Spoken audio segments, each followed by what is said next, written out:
الحمد لله رب العالمين والصلاة والسلام على سيد الأنبياء والمرسلين أما بعد فأعوذ بالله من الشيطان الرجيم بسم الله الرحمن الرحيم الصلاة والسلام عليك يا رسول الله وعلى آلك وأصحابك يا حبيب الله الصلاة والسلام عليك يا نبي الله وعلى آلك وأصحابك يا نور الله نويت سنة الاعتكاف۔ پیارے آقا صلی اللہ تعالیٰ علیہ وآلہ وسلم نے ارشاد فرمایا، تم جہاں کہیں بھی ہو مجھ پر درود پاک پڑھو کہ تمہارا درود مجھ تک پہنچتا ہے۔ صلو علی الحبیب صلی اللہ تعالیٰ علی محمد صلی اللہ علیہ وسلم۔ بسم اللہ الرحمن الرحیم۔ وَإِذَا كُنْتَ فِيهِمْ فَأَقَمْتَ لَهُمُ الصَّلَاةَ فَلْتَقُمْ طَائِفَةٌ مِّنْهُمْ مَعَكَ وَلْيَأْخُذُوا أَسْلِحَتَهُمْ فَإِذَا سَجَدُوا فَلْيَكُونُوا مِنْ وَرَائِكُمْ وَلْتَأْتِ طَائِفَةٌ أُخْرَى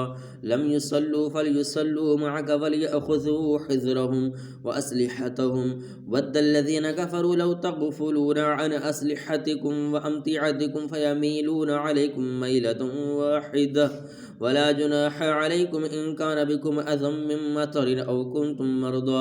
أن تضعوا أسلحتكم وخذوا حذركم إن الله أعد للكافرين عذابا مهينا۔ ترجمہ کنز العرفان۔ اور اے حبیب، جب تم ان میں تشریف فرما ہو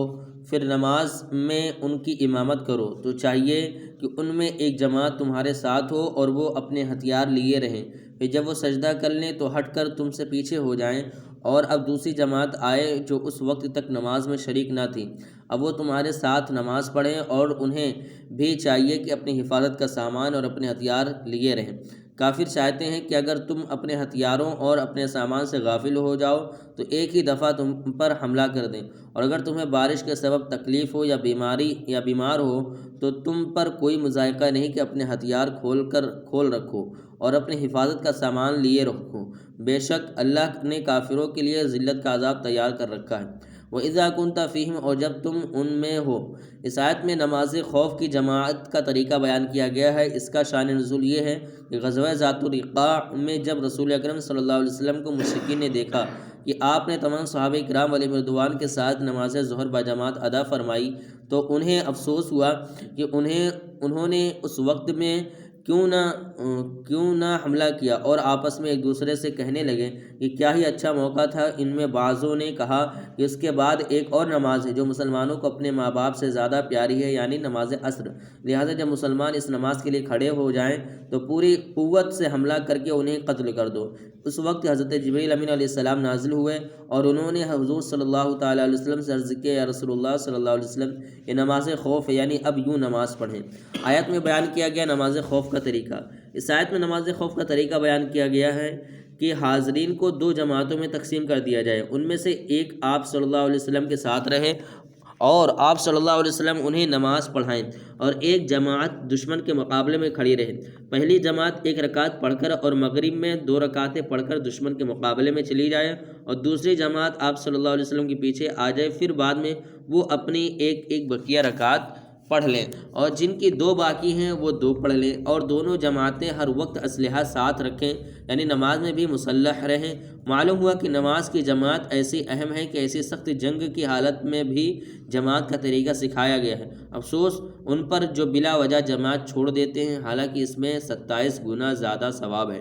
وَدَّ الَّذِينَ كَفَرُوا، اور کافر چاہتے ہیں۔ ارشاد فرمائے کہ تمہیں حفاظت کا سامان اور ہتھیار ساتھ رکھنے کا حکم اس لیے دیا گیا ہے کہ کافر یہ چاہتے ہیں کہ اگر تم اپنے ہتھیاروں اور اپنے سامان سے غافل ہو جاؤ تو وہ ایک ہی دفعہ تم پر حملہ کر دیں، اور اگر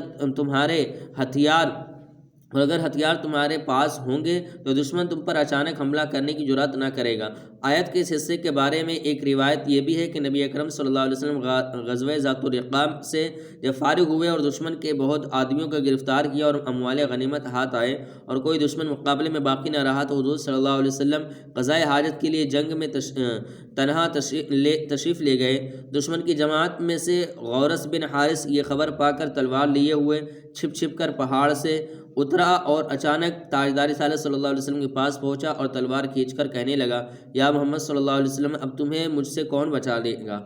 پیارے آقا صلی اللہ علیہ وسلم فرمایا، اللہ تعالیٰ، اور ساتھ ہی حضور صلی اللہ علیہ وسلم نے دعا فرمائی جب اس نے سرکار دو عالم صلی اللہ علیہ وسلم پر تلوار چلانے کا ارادہ کیا تو اوندھے منہ گر پڑا اور تلوار اس کے ہاتھ سے چھوٹ گئی۔ حضور صلی اللہ علیہ وسلم نے وہ تلوار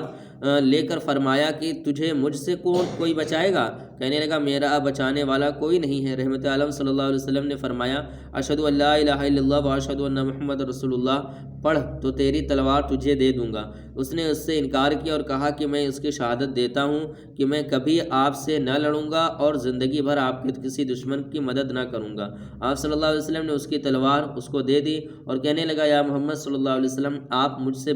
بہت بہتر ہیں۔ نبی اکرم صلی اللہ علیہ وسلم نے فرمایا ہاں ہمارے لائق یہی ہے۔ اس پر یہ آیت کریمہ نازل ہوئی اور ہتھیار اور بچاؤ کا سامان ساتھ رکھنے کا حکم دیا گیا۔ ان کان بکم اذی، اگر تمہیں کوئی تکلیف ہو، حکم تھا کہ اپنی حفاظت کا سامان ہر وقت ساتھ رکھو، لیکن حضرت عبد الرحمن بن عوف رضی اللہ تعالیٰ عنہ زخمی تھے اور اس وقت ہتھیار رکھنا ان کے لیے بہت تکلیف دہ تھا۔ ان کے حق میں یہ آیت نازل ہوئی اور حالت عذر میں ہتھیار کھول رکھنے کی اجازت دی گئی۔ صلو علی الحبیب صلی اللہ تعالیٰ علی محمد صلی اللہ علیہ وسلم۔ فَإِذَا قَضَيْتُمُ الصَّلَاةَ فَاذْكُرُوا اللَّهَ قِيَامًا وَقُعُودًا وَعَلَى جُنُوبِكُمْ فَإِذَا اطْمَأْنَنْتُمْ فَأَقِيمُوا الصَّلَاةَ إِنَّ الصَّلَاةَ كَانَتْ عَلَى الْمُؤْمِنِينَ كِتَابًا مَوْقُوتًا۔ ترجمہ کنز العرفان۔ پھر جب تم نماز پڑھ لو تو کھڑے اور بیٹھے اور کروٹوں پر لیٹے اللہ کو یاد کرو۔ پھر جب تم مطمئن ہو جاؤ تو حسب معمول نماز قائم کرو، بے شک نماز مسلمانوں پر مقررہ وقت میں فرض ہے۔ فَاذْكُرُوا اللَّهَ، تو اللہ کو یاد کرو، یعنی ذکر الہی کی ہر حال میں ہمیشگی کرو اور کسی حال میں اللہ عز و جل کے ذکر سے غافل نہ رہو۔ حضرت عبداللہ بن عباس رضی اللہ تعالیٰ عنہ نے فرمایا اللہ تعالیٰ نے ہر فرض کی ایک حد معین فرمائی سوائے ذکر کے کہ اس کی کوئی حد نہ رکھی، بلکہ فرمایا کہ ذکر کرو کھڑے بیٹھے کروٹوں پر لیٹے، رات میں ہو یا دن میں، خشکی میں ہو یا تری میں، سفر میں اور حضر میں، غنا میں اور فقر میں، تندرستی اور بیماری میں، پوشیدہ اور ظاہر۔ اللہ تعالیٰ کے ذکر سے متعلق دو شرعی مسائل۔ یہاں آیت کی مناسبت سے اللہ تعالیٰ کے ذکر سے متعلق دو شرعی مسائل ملاحظہ ہوں۔ نمبر ایک، اس آیت سے یہ بھی معلوم ہوا کہ نمازوں کے بعد جو کلمہ توحید کا ذکر کیا جاتا ہے وہ جائز ہے، جیسے کہ مشائخ کی عادت ہے اور بخاری و مسلم کی احادیث صحیحہ سے بھی یہ ذکر ثابت ہے۔ چنانچہ حضرت مغیرہ بن شعبہ رضی اللہ تعالیٰ عنہ فرماتے ہیں کہ حضور اقدس صلی اللہ تعالیٰ علیہ وسلم ہر فرض نماز کے بعد یوں کہا کرتے تھے لا الہ الا اللہ وحدہ لا شریک لہ لہ الملک ولہ الحمد وہو علی کل شیء قدیر اللہم لا مانع لما اعطیت ولا معطی لما منعت ولا ينفع ذا الجد منک الجد، یعنی اللہ کے سوا کوئی معبود نہیں، وہ اکیلا ہے، اس کا کوئی شریک نہیں، اسی کی بادشاہی ہے اور اسی کے لیے سب تعریفیں ہیں، اور وہ ہر چیز پر قدرت رکھتا ہے۔ اے اللہ جو تو دے اسے کوئی روکنے والا نہیں اور جو تو روکے اسے کوئی دینے والا نہیں، اور کسی دولت مند کو تیرے مقابلے پر دولت نفع نہیں دے گی۔ صحیح مسلم میں ہے کہ حضرت عبداللہ بن زبیر رضی اللہ تعالی عنہما ہر نماز میں سلام پھیرنے کے بعد یہ فرماتے تھے لا الہ الا اللہ وحدہ لا شریک لہ لہ الملک ولہ الحمد وہو علی کل شیء قدیر لا حول ولا قوة الا باللہ لا الہ الا اللہ ولا نعبد الا ایاہ لہ النعمۃ ولہ الفضل ولہ الثناء الحسن لا الہ الا اللہ مخلصین لہ الدین ولو کرہ الکافرون۔ اور حضرت عبداللہ بن زبیر رضی اللہ تعالیٰ عنہ نے کہا کہ رسول اللہ صلی اللہ علیہ وسلم ہر نماز کے بعد یہ کلمات بلند آواز سے فرماتے تھے۔ حضرت عبداللہ بن عباس رضی اللہ تعالیٰ عنہ فرماتے ہیں کہ بلند آواز سے ذکر کرنا جبکہ لوگ فرض نماز سے فارغ ہو جاتے، یہ نبی کریم صلی اللہ تعالیٰ علیہ وسلم کے عہد مبارک میں رائج تھا۔ آپ رضی اللہ تعالیٰ عنہ فرماتے ہیں کہ جب میں اس بلند آواز سے ذکر کرنے کو سنتا تو اسی سے لوگوں کے نماز سے فارغ ہونے کو جان لیتا تھا۔ البتہ یہ یاد رہے کہ ذکر کرتے وقت اتنی آواز سے ذکر کیا جائے کہ کسی نمازی یا سونے والے کو تکلیف نہیں ہونی چاہیے۔ ذکر میں تسبیح، تحمید، تہلیل، تکبیر، ثنا، دعا سب داخل ہیں۔ کتابًا موقوتا، مقررہ وقت پر فرض ہے۔ نماز کے اوقات مقرر ہیں، لہٰذا لازم ہے کہ ان اوقات کی رعایت کی جائے۔ سفر میں دو نمازوں کو جمع کرنے کا شرعی حکم۔ اس سے یہ بھی معلوم ہوا کہ سفر میں دو نمازیں جمع نہیں ہو سکتی۔ احادیث میں بھی سفر کے دوران دو نمازوں کو جمع کرنے کی نفی کی گئی ہے۔ چنانچہ حضرت عبداللہ بن مسعود رضی اللہ تعالیٰ عنہ فرماتے کہ میں نے کبھی نہیں دیکھا کہ حضور قدوس صلی اللہ علیہ وسلم نے کبھی کوئی نماز اس کے غیر وقت میں پڑھی ہو مگر دو نمازیں، کہ ایک ان میں سے نماز مغرب ہے جسے مزدلفہ میں عشاء کے وقت پڑھا تھا، اور وہاں فجر بھی روز کے معمول وقت سے پہلے تاریکی میں پڑھی تھی۔ حضرت عبداللہ بن عمر رضی اللہ تعالیٰ عنہ فرماتے ہیں رسول اللہ صلی اللہ علیہ وسلم نے ایک بار کے سوا کبھی کسی سفر میں مغرب اور عشاء ملا کر نہ پڑھی۔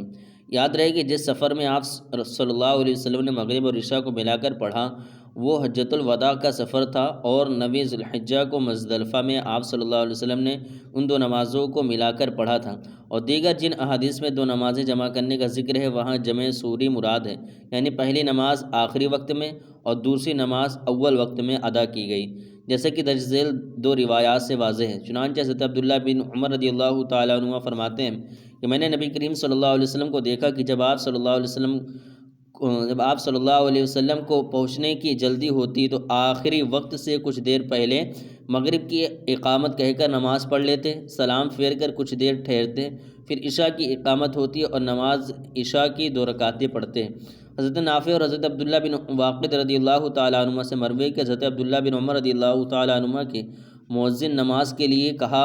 تو آپ صلی اللہ تعالیٰ علیہ وآلہ وسلم نے فرمایا کہ آپ رضی اللہ تعالیٰ عنہ نے فرمایا کہ چلتے رہو یہاں تک کہ جب شفق ڈوبنے کے قریب ہوئی تو آپ رضی اللہ تعالیٰ عنہ نے اتر کر نماز مغرب پڑھی، پھر انتظار فرمایا یہاں تک کہ شفق ڈوب گئی۔ اس وقت آپ رضی اللہ تعالیٰ عنہ نے نماز عشاء پڑھی، پھر فرمایا حضور صلی اللہ علیہ وسلم کو جب کسی کام کی وجہ سے جلدی ہوتی تو ایسا ہی کرتے جیسا میں نے کیا۔ نوٹ: اس مسئلے سے متعلق تفصیلی اور تحقیقی معلومات حاصل کرنے کے لیے فتاوی رضویہ کی 5ویں جلد میں موجود اعلیٰ حضرت امام محمد رضا خان رحمۃ اللہ تعالی کی کتاب حاجز البحرین الواقع عن جمع الصلاتین، یعنی 2 نمازیں ایک وقت میں پڑھنے کی ممانعت پر رسالے کا مطالعہ فرمائیں۔ صلو علی الحبیب صلی اللہ تعالیٰ علی محمد صلی اللہ تعالیٰ علیہ وسلم۔